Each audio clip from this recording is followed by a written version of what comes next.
Break के बाद आपका खैर मकदम है। डॉक्टर कफील खान पर लगे एनएसए मामले में आज इलाहाबाद हाईकोर्ट समाअत करेगा। डॉक्टर कफील की मां नुसरत परवीन ने अर्जी दाखिल की थी। अर्जी गुजार के मुताबिक कफील को अदालत ने जमानत दे दी थी।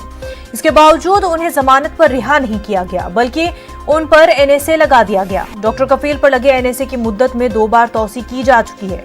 ख्याल रहे कि सुप्रीम कोर्ट के हुक्म पर इलाहाबाद हाईकोर्ट डॉक्टर कफील मामले की समाअत कर रहा है।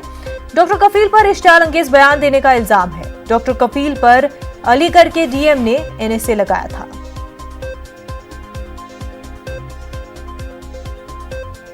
तो नाजरीन, आपको बता दें कि डॉक्टर कफील को जमानत मिलने के बावजूद जमानत नहीं दी गई, बल्कि उन पर एनएसए लगा दिया गया।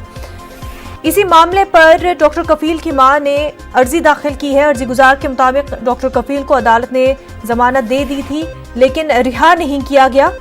डॉक्टर कफील पर आपको बता दें एनएसए लगाने की मुद्दत में 2 बार तौसी की जा चुकी है। ख्याल रहे कि सुप्रीम कोर्ट के हुक्म पर इलाहाबाद हाईकोर्ट डॉक्टर कफील के मामले पर समाअत कर रहा है। इलाहाबाद से हमारे नुमाइंदे मुश्ताक आमिर इस वक्त हमारे साथ जुड़ चुके हैं। मुश्ताक, जमानत मिल चुकी है लेकिन जमानत दी नहीं जाती बल्कि एनएसए लगाया जाता है, ऐसा क्यों? मुनज़्ज़ा, आप सही कह रही हैं।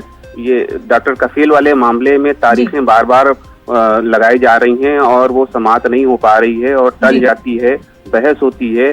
पिछले 19 तारीख को भी कुछ ऐसा ही हुआ कि इलाहाबाद हाई कोर्ट में मथुरा जेल ने और अलीगढ़ इंतजामिया ने अपना जवाब दाखिल कर दिया, लेकिन स्टेट गवर्नमेंट ने अभी अपना जवाब दाखिल नहीं किया। स्टेट गवर्नमेंट के जवाब दाखिल करने से मतलब ये होता है कि सेक्रेटेरिएट की तरफ से जो जवाब दाखिल किया जाता है वो स्टेट गवर्नमेंट का जवाब माना जाता है। तो पिछले 19 तारीख को जो बहस हुई थी उसमें मथुरा जेल इंतजामिया ने अपना जवाब दाखिल कर दिया, अदालत उससे मुतमईन है। अलीगढ़ इंतजामिया ने अपना जवाब दाखिल कर दिया, अदालत उसने मुतमईन है। उसने सरकारी वकील से पूछा कि आखिरकार रियासती हुकूमत अपना जवाब दाखिल क्यों नहीं कर रही है। तो सरकारी वकील ने टाइम ले लिया था, आज का दिन ले लिया था, यानी 27 तारीख का ले लिया था कि आप हमें वक्त दे दीजिए, 27 तारीख तक हम जवाब दाखिल कर देंगे।